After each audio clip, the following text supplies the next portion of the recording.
Hey guys, welcome back to What Fresh Hell. I'm Jen. In my last video, I said that I would address another economic myth about higher wages costing jobs in another video, and that video is going to be the one today. This is something that we continue to hear, even though we have real life examples that prove that it's not true. Um, Anytime anybody talks about raising the minimum wage, and raising the minimum wage uh, tends to raise other wages because it's pressure from the upward pressure from the bottom, right? So if the minimum wage goes from 7.25 an hour to say $14, those people that were already making $14, they're going to get raised too, because typically they're going to get raised because you've bumped them down to minimum wage. If the minimum wage rises up to meet where they were, and there's somebody that has a few years of experience, etc. So it tends to have an upward pressure on wages across the board. And the myth that we hear over and over again is, well, if you raise wages, it's going to cost jobs. And in a very simplistic view of things, if you were considering a single business in a vacuum, that might be true. For example, let's say that your local McDonald's, there's a minimum wage increase, and so they have to go from paying their workers $7.25 an hour to $15. Um, there's a number. There's a couple of different ways that they can make up that gap. The owner of the store. They can either raise their prices, or they can cut shifts so that they've got fewer people working at any given time. Um, Typically, they're not going to cut shifts if that's the number of people that they say they've got 4 people working every shift. If that's the number of people they need to meet the demand for for their restaurant, they're not going to cut those any of those people, because by doing so, they're not going to be able to serve as many customers. They're not going to have as much revenue. They're not going to have as much profit. So their other option is they could raise prices, and people will usually say that if you do that, well, that's gonna cut into your business, and it's dependent on how much you raise prices. Businesses generally don't like to do that because of that factor. If you raise them enough, yes, you're going to lose some customers. Um, People that decide that the Big Mac meal might have been worth $7.50, but it's not worth $8. Um, or they could do a combination of both, right? They could cut back some shifts, they could raise some prices moderately, and they could see how that goes. The third option is they make a little less profit, and they could do a combination of all three. Now, the way that the people who make this argument want you to think about it is McDonald's is the only employer in town, okay? They operate in a vacuum.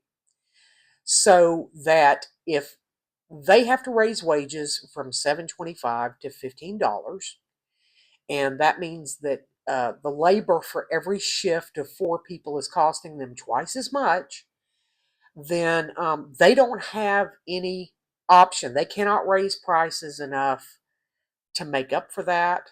What is that going to be? $28 that more that they have to come up with for every shift, something like 28, $30. Um, and that they're not going to be able to raise prices enough to do that, and so they're just going to fire their people. Well, we've already explained why they're not going to fire their people. If they have 300 people coming through during that shift, or 400 during that shift at their restaurant, and they cut back their staff, they may only be able to serve 300. They're going to take a big hit to their revenue. They're going to avoid doing that. They're probably may look at raising prices some. So let's say they've got to come up with another $30 an hour. Um, and in that shift, they're serving 50 customers. And so every customer, they need to raise prices by 75 cents. It's true. There may be some of their customers that will say, you know, a Big Mac meal was worth $7.50, but it's just not worth $8 to me, and I'm not going to go to McDonald's anymore.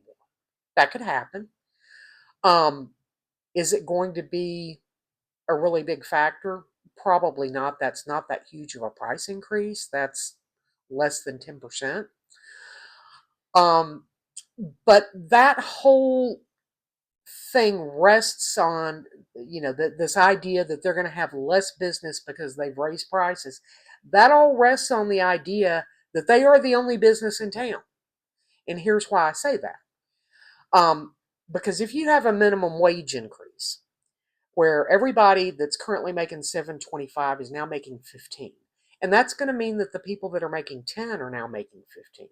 The people that are making 12 are now making 15. There's a lot of people whose wages have gone up as a result of that increase. You may, at that McDonald's, lose a few customers who think that the Big Mac meal is not worth another 50 cents.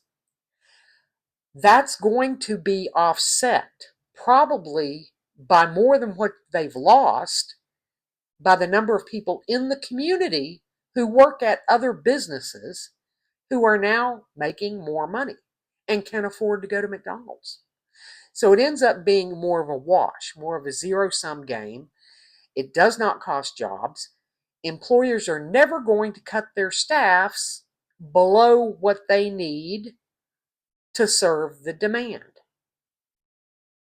That's not a thing that happens because that's like cutting your own throat on your revenue and your profit.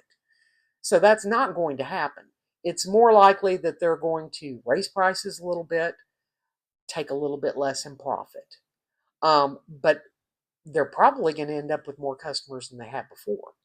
And we have real life examples of this. Out in Seattle, a number of years ago, when they raised the minimum wage there, and I believe it was to $15 from 7.25, so it was a pretty hefty increase.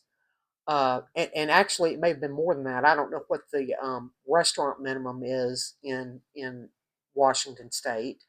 I don't know if it's the same all over the country, but you know there are lots of restaurants here where I live where the hourly wage is $2 and something because they're expecting their employees to make the rest of it up through tips. But anyway, Seattle did this. They said you can't pay them less than $15. Everybody predicted that the sky was going to fall, and it didn't. They did have a handful of restaurants that shut down shortly after they implemented the new wage, but they went and talked, reporters went and talked to those business owners about why they shut down and if the raise in wages had anything to do with it, and it did not. They didn't find a single one that said we had to shut down because we couldn't afford this higher wage. And the sky didn't fall. Businesses did not shut down. Um, there was no indication that they suffered lower revenues or lower profits as a result. And so just keep that in mind. The next time somebody tells you that raising wages costs jobs, no, it doesn't. And that's why. Because they want you to think of a business operating in a vacuum. And that's not the way it works. We're all part of a larger economic ecosystem. And that whole thing about a rising tide raises all boats, that holds true for wages. So keep that in mind. And the next time you hear somebody making that argument, remind them of that. So if you've watched the video, thank you for watching. If you appreciated what I had to say, please give me a like, a share, a follow, and I will see you hopefully on the next one. Thanks so much. Bye.